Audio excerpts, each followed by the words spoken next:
has an address, this is it.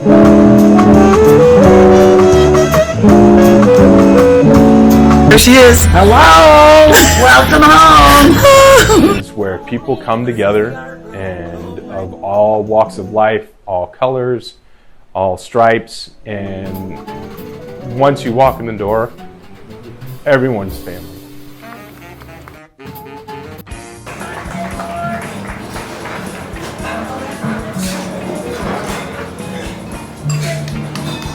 Good morning. My name is Judy the Beauty on Duty, also known as Judith Ann Forman, which made it a little difficult to be a feminist, but somehow I managed.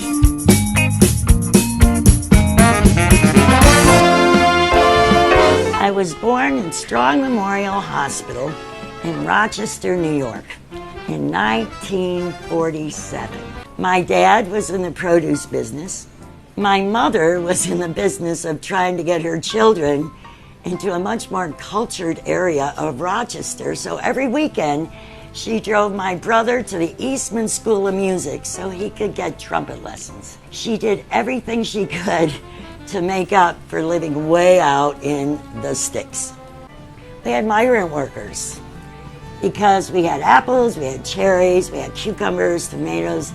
We needed a whole lot of help. So we had a family that specifically came up every year to help my father, the Walkers. And it was Thanksgiving week, and we all needed a quarter to be able to have Thanksgiving lunch at school.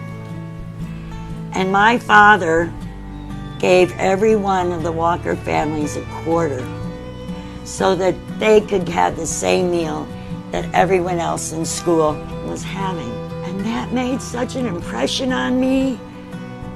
I believe that's where I started being an activist. I saw my father treating a racial group that had not been treated fairly to be treated like he treated everyone else. I graduated in political science, psychology, and philosophy. I had a triple major. I was headed to law school, I thought. But my father always said, women are not lawyers. So of course I was going to be one because I wanted to change the world and I thought being a lawyer would do it. But as it turned out, a couple weeks before I was to take the LSAT, I think that's what it's called, my father decided that I would be an excellent lawyer. Well, that blew me away, so I said, forget it. My father wants me to be a lawyer, I'm not going to be one. And I became a social worker. College did not prepare me. Being in the streets of Detroit prepared me so much more than college. I was a social worker from June of '69 until October of '79.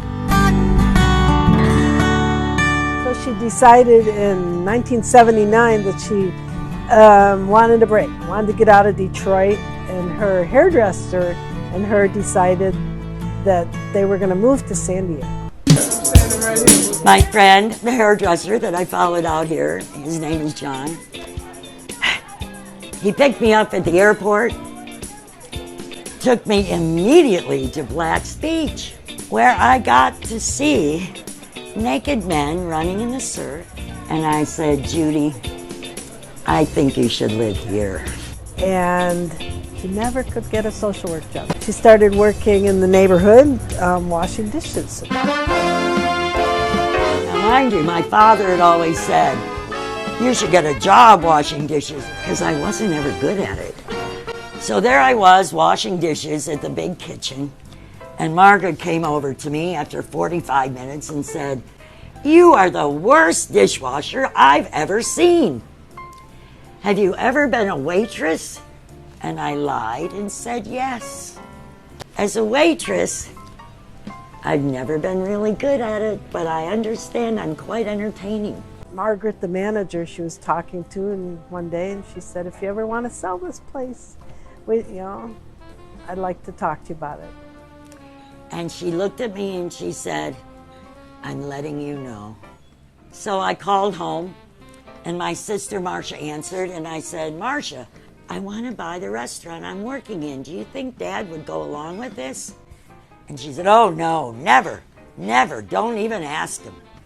And I said, "Well, I'll tell you what. Don't you tell him that I called. Don't tell him about the restaurant. Let me handle this." I called my father, and he answered the phone, and he heard my voice, and he said, "So, I understand we're buying a restaurant." He said yes. So my father went into partnership with me. I bought the restaurant.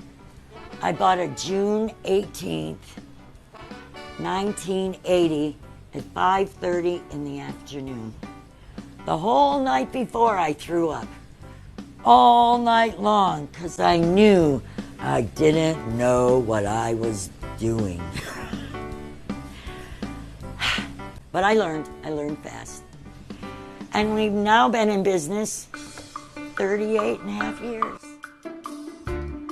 Judy's art installation of all the photographs and posters and slogans of all the people who have been here throughout all the years is so resonant. It signals to anybody who walks in what it's all about. It's this wonderful throwback to the 1960s with a big cardboard cutout of Jerry Garcia and bumper stickers on the wall that say things like, "A woman's place is in the House and the Senate."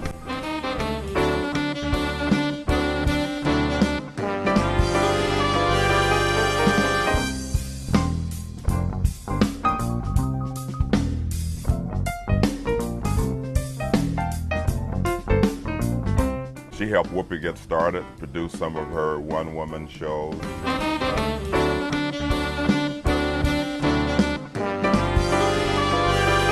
I refer to myself as the self-appointed mayor of Golden Hill. And I just really like working from here. I have amazing power here. Look at the walls of the Big Kitchen.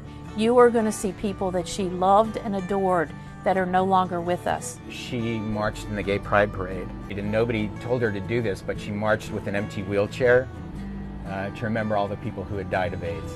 I believe I've been open to every culture that needs to actualize because I'm Jewish.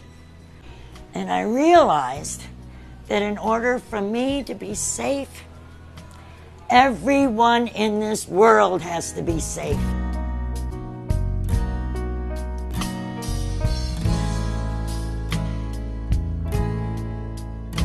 Now we have to talk about the suffrage march that I lead every year in Balboa Park.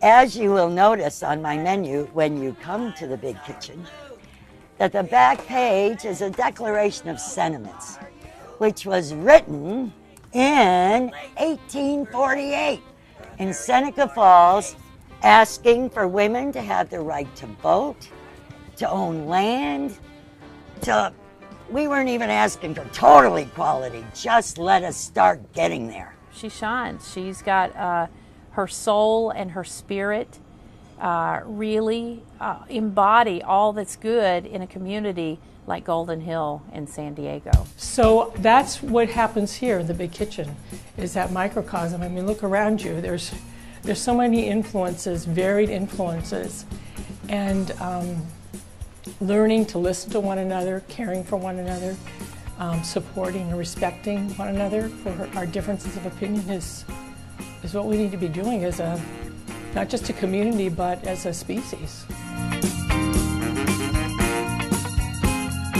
Give thanks to her soon, 'cause she shines on your moon and shimmers